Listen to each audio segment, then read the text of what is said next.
Yo, this could be a finals preview, but in the meantime, there's a freight train coming the Sixers' way, a team that's won 11 straight. Boogie Cousins making his home debut at Oracle in the process. And Boogie, they've had their history. They seem to get along well on the court by being competitors, and looking at the numbers the last 5 games, they've definitely been putting numbers up on the board.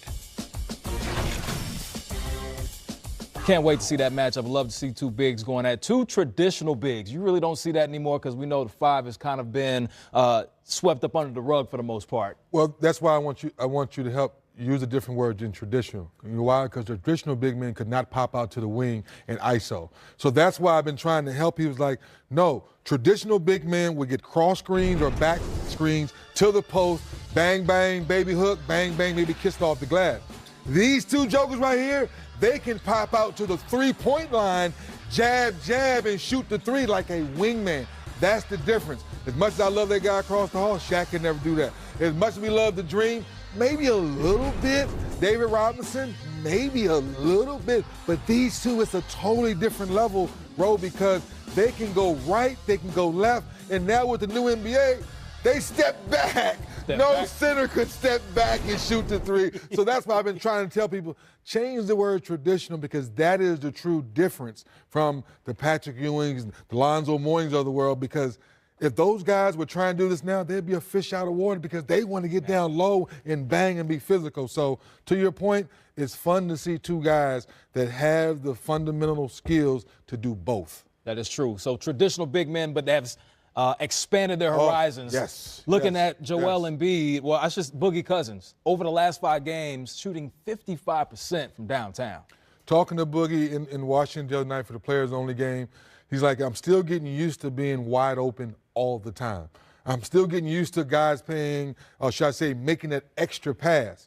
And now I'm no longer the best player on the floor most nights. So now to buy into that and understanding that this team is willing to share every night, yes, that's why you see the flow and everything starting to come a little naturally.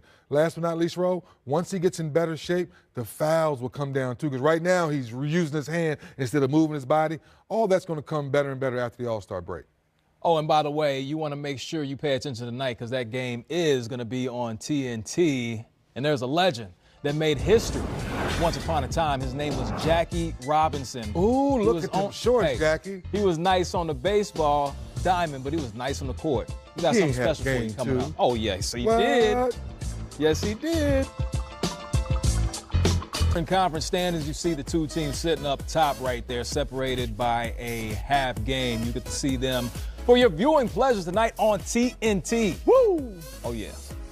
Welcome in Leo Rotten's a legend in his own mind who will be calling the game tonight. A legend in his own mind? You're right. But, of course, a legend in real life and his own mind. Thank you for joining us. But before the season started, the Bucks weren't necessarily in the conversation as a sexy pick. We were talking about Boston, the Sixers, and, of course, your Raptors. Now, besides the obvious reasons, the Greek Freak, Coach Bud, what have you seen that has catapulted this team to the top of the Eastern Conference?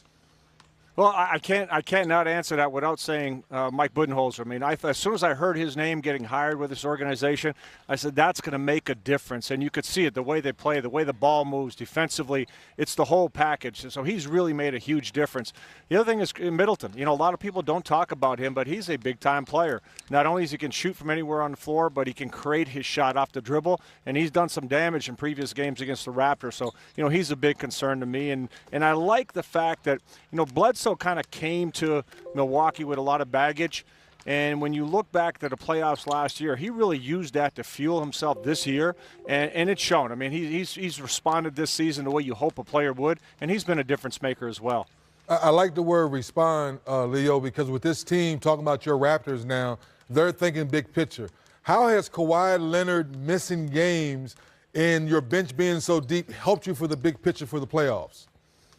Well, you know, when you look at it, it's amazing the Raptors are where they are with the number of injuries and Kawhi getting the load management days. And I think it is a testament to the depth. And what that's going to enable this team to do is for Nick Nurse, he can find out who can do what in what situation, when they can step up, maybe which guy and which matchups are going to work the best. So he can play with a lot of different guys right now. And a lot of guys have that confidence going into the second half of the year that when this team is healthy, a lot of different players can step up and play in different positions. So, quite honestly, I think it's been good for this team. Not the injury aspect, but just the fact that a whole bunch of guys have been playing and getting great opportunities to build up their confidence. And because of injuries, some of the guys needed those extra minutes to kind of get back into it after a slow start at the beginning of the season. Well, Leo, I'm just wanting you to know you're losing that Syracuse, New York accent, and you sound very Canadian right now. Just letting you know, brother. It's not a bad thing. It's not a bad thing. But, the one thing I want to ask is, without naming a player, we see all the moves that, Ozzy, KP getting traded today and all that. Do the Raptors have everything they need? Do they need to add anything? Not a player, but do they need to add an ingredient to be a championship team, or this is the championship mix? Well, this is a pretty good group when everybody's on the floor and they're healthy. Now, the one thing I would like to see, this is my personal opinion, I'd like to see another shooter. Every time, watching players kind of, Ariza going to Washington, Korver going to Utah, I'm looking at those guys going, ooh, they could help. And just having another guy to be a knockdown shooter on the floor. Danny Green's been amazing. CJ Miles has kind of been up and down, coming into his own as of late. Fred VanVleet's been banged up early in the season. He's still kind of getting out of that, but, when he's going, his jump shot's there. But just having that one other guy alongside Danny Green that that ball gets to him, it's going in, I think would help a lot. Well, we all know when the ball went to you, it was definitely going in. Enjoy the game tonight. We're looking forward to hearing you call. It was going somewhere. Legend in his own mind. Legend in his own mind. Yo, my man, thanks for joining us on Game Time. We'll see you soon. I appreciate it, guys. Man, he was a bad boy. What? Hey, no doubt about it. What? There's a bad boy right there, too, playing where the bad boys used to play indeed, Dallas. Look at Detroit. old man Dirk running. Get loose, Dirk. Get loose. No Luka in the game, though, tonight. He's going to sit this one out. Why? I don't know, but we'll talk to you about it next on Game Time. Rest. Thursday, that's tomorrow. The All-Star reserves will be revealed on TNT during the pregame show. Then you'll see the Bucks and Raptors. That's a good one at 8 Eastern time. Followed by the 76ers as they continue their Western Conference road trip, taking on the champs in Oakland. The Warriors have won 11 in a row. Tonight, it's Luka Doncic and the Mavericks in New York. Earlier today, Dirk Nowitzki talked about coaching Luka in the Rising Stars game and his advice for the rookie tonight at MSG. Yeah, I told him, he's got to play hard, or I got to sub him out. I'm going to be tough on him. I want to teach him a lesson, and he's been obviously tremendous for us. He's been an amazing find. I think he exceeded all of our expectations, and he deserves to be in that game. He even had a shot to be in the real All-Star game, and he still has, I guess. Once they announce the reserves, we'll see. But he's been, for a 19-year-old, his court vision, his play has been amazing, and we're happy to have him. For Luka and Brunson and a couple others, just be their first game here. Is there anything you would impart to them about kind of a heads up? Yeah, I mean, you kind of want to stay in the moment. You don't want to get carried away by the magnitude of the situation here. And sometimes it's easier said than done. And whatever, you see some celebs in the front row, but you just got to stay focused, and once you get subbed in, and just focus on your defensive coverage, focus on the next play on offense, and just stay in the moment and enjoy it. Luka's played in a lot of high-pressure situations in his young basketball life at the age of 19, EuroLeague championship games, that sort of thing. This will be a different experience for him tonight at Madison Square Garden. What advice would you guys give him based on your own memories of walking onto that floor in front of that crowd the first time? And the Knicks are not the Knicks as back in the past, but I will say is that mystique of walking in there as a professional basketball player, getting to play in front of that crowd.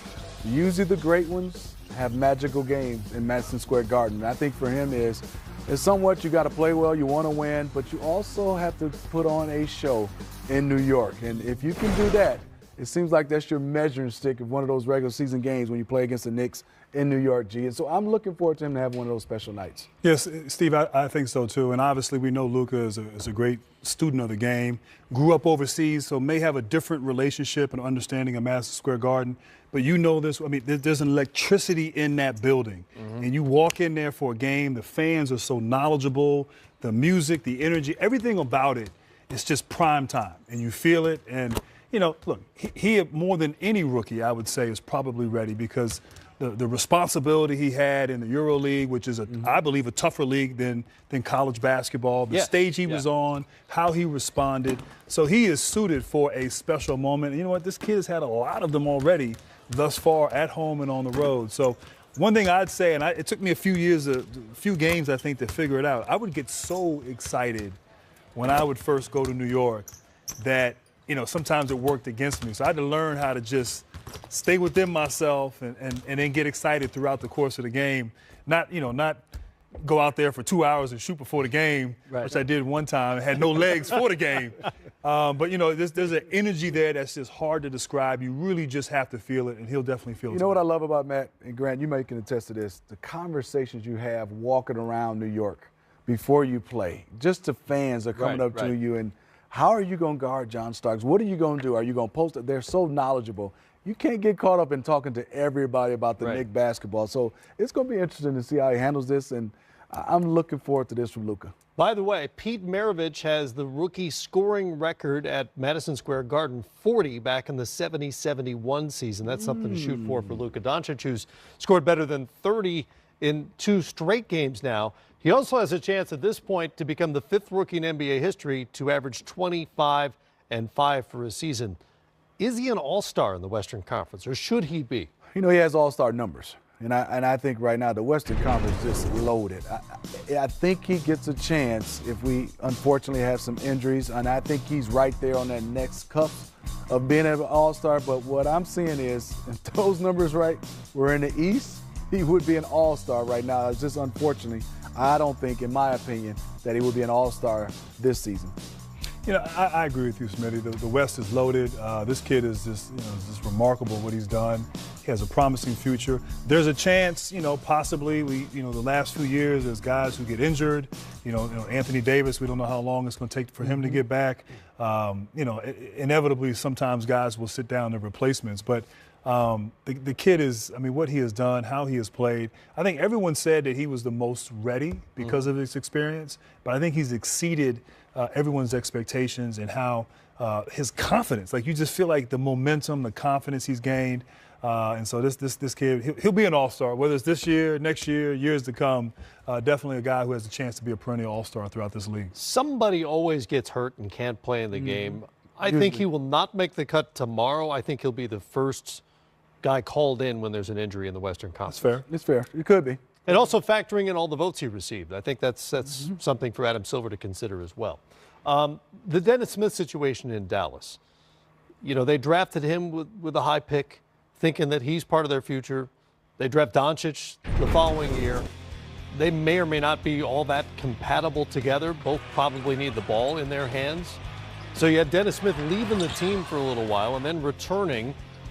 Rick Carlisle has said, they've worked it out and he wants to continue coaching him. Is he long for this team? Do they make sense together? Matt, you do bring up a good point, and obviously it feels like he's digressed this year after a really good first-year, rookie year in the league. He's a guy that is accustomed to having the ball in his hands, and he's done that his whole career, did it his rookie season. And now you bring in this guy, Luka, who has a special skill set. And I love how Carlisle has used Luka, putting him on the 3-man, 4 position, going small, embracing small ball, but his decision-making, his ability to close games with his shooting and his, off the dribble.